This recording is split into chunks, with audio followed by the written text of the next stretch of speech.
लक्षात येत आहे ना? भान राखून योजना करा आणि त्या बेभान होऊन अंमलात आणा. शिवाजी महाराजांच्या जीवनाचं हे वैशिष्ट्य. आपण शिवाजी महाराजांसारखे रूप घेण्याचा प्रयत्न करतो. रूप नाही, त्यांचे विचार घ्या. त्या विचारांनी कुठेतरी तुम्ही समृद्ध होऊ शकता.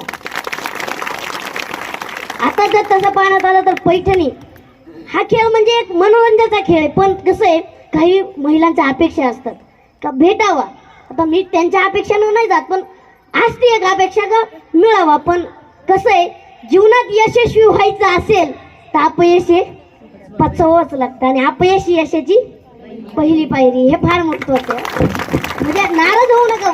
नवरात्रात पुन्हा नवरात्रात मी परत भाग घेईन आणि पैठणी नक्कीच जिंकेल हे मनात निश्चय ठाम करून घ्या. कारण हाच कुठंतरी निश्चय तुम्हाला पुढे जीवनात यशस्वी करू शकतो.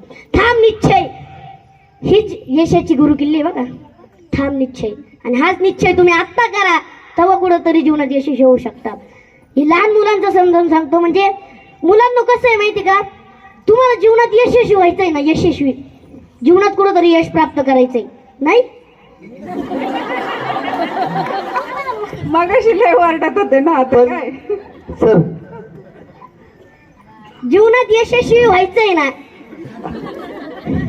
ऐका, जीवनात यशस्वी व्हायचंय ना, तर कुठंतरी तुमच्या मनात निश्चय ठेवा. आणि या मुलांच्या आई वडिलांना सुद्धा एक विनंती आहे का त्यांच्या मनाजोगत त्यांना वागू द्या.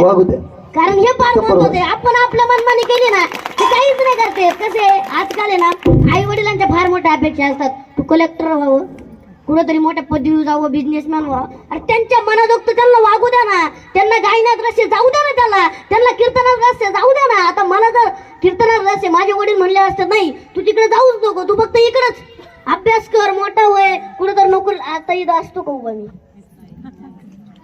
हे फार महत्वाचं आहे जीवनात. हे फार महत्वाचं आहे. आणि हे यशच.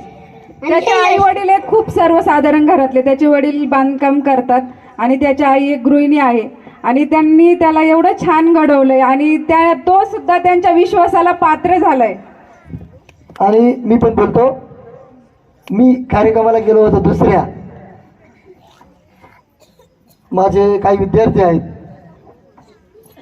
का त्यांना मी वेगळ्या प्रकारे हेच शिक्षण देतो बोलण्याचं. पण माझी कुठलंही शिक्षण नाही आहे माझं पण.